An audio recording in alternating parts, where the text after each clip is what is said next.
అందరికీ నమస్కారం. నా పేరు సబ్బతి పణేశ్వరరావు. తెలుగుదేశం పార్టీ కార్మిక విభాగానికి రాష్ట్ర ఉపాధ్యక్షులుగాను, అదేవిధంగా జోన్ 2కి ఇన్ఛార్జిగాను టీఎన్టీసీ తరపున నేను పనిచేస్తా ఉన్నాను.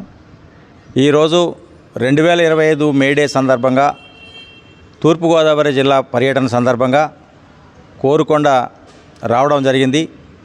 మరి రీసెంట్గా టీఎన్టీసీ ఆంధ్రప్రదేశ్ రాష్ట్రంలో తెలుగునాడు మోటార్ వర్కర్స్ యూనియన్ని ఎస్టాబ్లిష్ చేయడం జరిగింది. అందుచేత తూర్పుగోదావరి జిల్లాకి అడా కమిటీ ఇన్ఛార్జిగా తెలగంశెట్టి శ్రీని గారిని గతంలో మేము అడా కమిటీలో నియమించడం జరిగింది. ఆ సందర్భంలో మోటార్ కార్మికులతోటి, అదేవిధంగా మేడే సందర్భంగా ఈ జిల్లాలో టీఎన్టీసీ అధ్యక్షులు ధర్మరాజు గారు, అదేవిధంగా అధికార ప్రతినిధి వారు దాసరి శ్రీని గారు వీళ్ళందరూ కలిపి వాళ్ళతో మాట్లాడి భవిష్యత్తు ప్రణాళిక కోసం నేను ఇక్కడికి రావడం జరిగింది.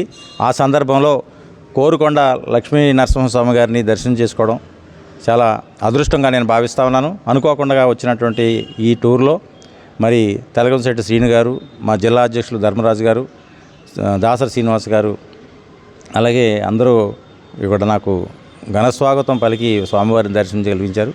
ఇది ఒక అదృష్టంగా నేను భావిస్తున్నాను. భవిష్యత్తులో మేము టీఎన్టీయూసీని సమర్థవంతమైన కమిటీని ద్వారాగా అనార్గల్ సెక్టర్ కార్మికుల్ని పూర్తి స్థాయిలో బలోపేతం చేయడానికి ఆలోచన చేస్తూ ఉన్నాం.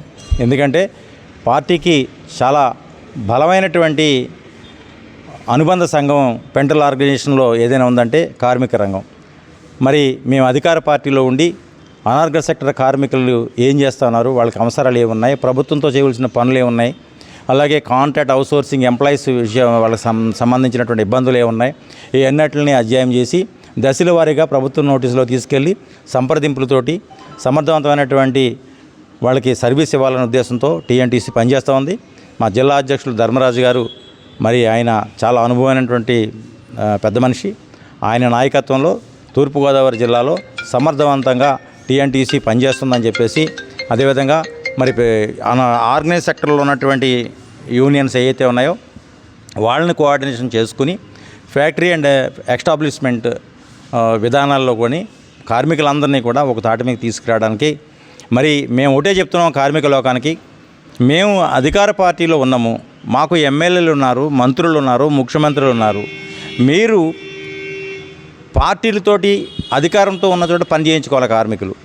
మరి కేవలం ఏంటంటే మీ చందాల రూపంలో మిమ్మల్ని దగ్గర రప్పించుకుని మీకు పని చేస్తామని చెప్పేసి మిమ్మల్ని కేవలం రోడ్లకి ధర్నాలకే పరిమితం చేస్తున్నటువంటి విధానం కరెక్ట్ కాదని నేను చెప్తాను. అంటే కార్మికులు పోరాటం చేయాలి, ధర్నాలు చేయాలి, కానీ ఏంటి ఇప్పుడు మినిమం గవర్నమెంట్తో పనిచేసుకునే విధానంగా ప్రతి కార్మికుడు ఆలోచన చేయాలి. ఆ రకంగా పనిచేయడానికి మేము సిద్ధంగా ఉన్నాం. టీఎన్టీసీ బలోపేతనకై మీరందరూ రండి, వెల్కమ్. మా ద్వారాలు తెరుస్తున్నాయని చెప్పేసి కార్మిక లోకానికి నేను మీ ద్వారాగా తెలియజేస్తున్నాను.